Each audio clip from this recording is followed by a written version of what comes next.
Mr. Speaker, I rise today to speak strongly and unequivocally in support of Israel's right to self-defense. The same right to self-defense we would assert if America were attacked and Americans killed by rockets and other weaponry. Israel launched Operation Protective Edge in response to relentless and unprovoked rocket attacks launched from Gaza by Hamas, a brutally ruthless terrorist organization. In just the last 3 weeks, more than 2,500 rockets have rained down on Israel, and the targets of these rockets are not military, but civilian. 2,500 rockets fired at any country is a lot. It is an act of war that triggers self-defense military responses. But 2,500 rockets fired at a country as small as Israel is even worse.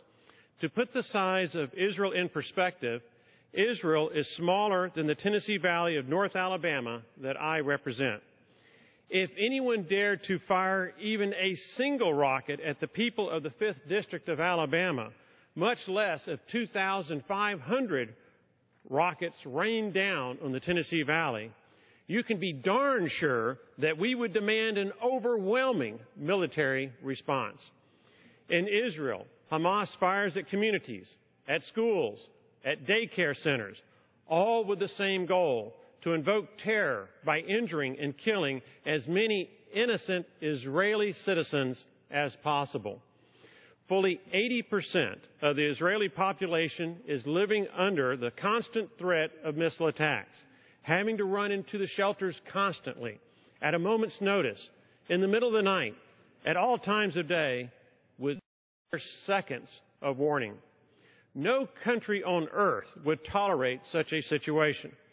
So that we are clear, Hamas consistently places and fires its rockets within heavily populated areas, including schools and hospitals. Hamas does this to use their own civilian population as human shields. This means that every time they fire a rocket, they're committing not one, but two war crimes: targeting civilians in Israel while using human shields in Gaza. Israeli Prime Minister Benjamin Netanyahu said it very well in describing the juxtaposition of Hamas firing from civilian areas in the hope of drawing fire and the use by Israel of the Iron Dome missile defense system. Quote, "We use missiles to protect our people. Hamas uses their civilians to protect their missiles." End quote. Mr. Speaker, I would be remiss if I did not emphasize how truly miraculous the Iron Dome missile and mortar defense system is. It's like hitting a bullet with a bullet. I thank the Tennessee Valley's incomparable defense workers who, working hand in hand with very bright Israeli engineers and scientists, made hitting a bullet with a bullet possible. Untold Israeli citizens' lives have been saved as a result of the Tennessee Valley's technological contributions to Israel and the Iron Dome defense system. Since the beginning of Operation Protective Edge, Israel has discovered more than 30 offensive Hamas terrorist tunnels dug from Gaza under the border and into Israel. These tunnels have 60 different access points, and the entrances have been found in houses and mosques. The purpose of the tunnels is to allow armed Hamas terrorists to emerge in Israeli communities to murder and kidnap defenseless mothers, fathers, and children. It makes no difference to Hamas. Hamas kidnaps, tortures, and murders, and seemingly enjoys it.